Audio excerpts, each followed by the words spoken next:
Right at the core of our scheme, which is a master plan, is a very large amount of public space, around 20 acres, with sidewalks which are more generous, with trees, and always at the base of those buildings, activities that bring the street to life, with retail, cafes, bars, shops.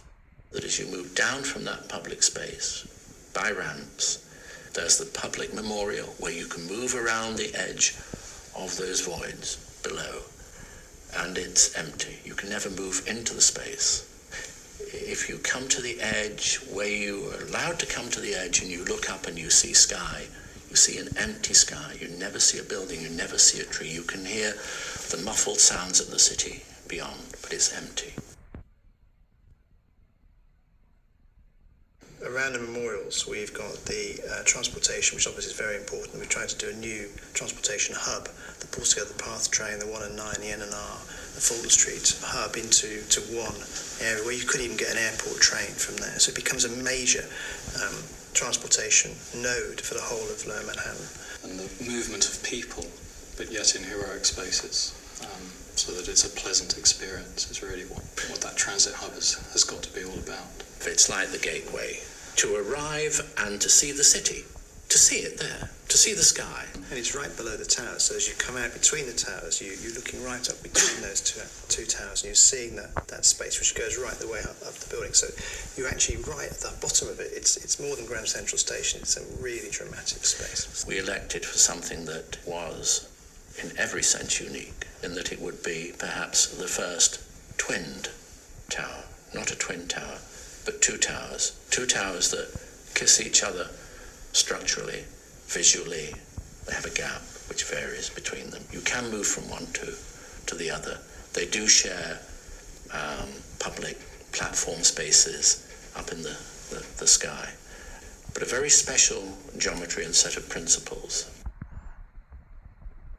We start off with a normal square building with a core in the centre and 4 walls. If you actually have a triangle, besides the fact it's much stronger, it also has more perimeter, so you get more views for your area of square meterage. So that effectively you get more office space with good views on a triangular building you would on a square building. So you've got the strength plus that. And if you take the triangles and just turn them, triangulate them by turning one over the other through 90 degrees, you end up with a triangulated form. You get a tetrahedron effectively, which is very, very strong.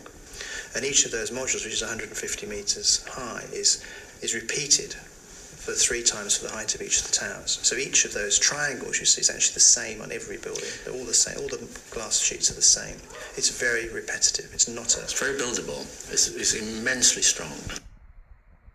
I think we see the engineering, the technology as a means to an end, to create spaces which can be friendly, which can be reassuring, which can be warm. The architecture is about people. We're trying to create spaces which people are going to enjoy. We're not in it just to do architecture with a capital A. It has to work for people. It has to be working at every level, so that when you're in those spaces you're creating, they actually are fantastic spaces to be. People really want to work there, they really want to walk there, they really want to shop there.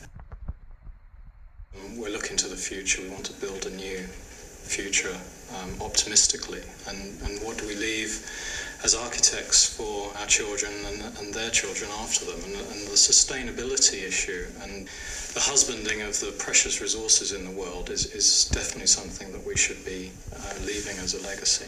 The challenge in terms of urbanization is to achieve higher densities, but with improved quality of urban life, which comes down to right back to the infrastructure, the open spaces, the connections, the ease of movement.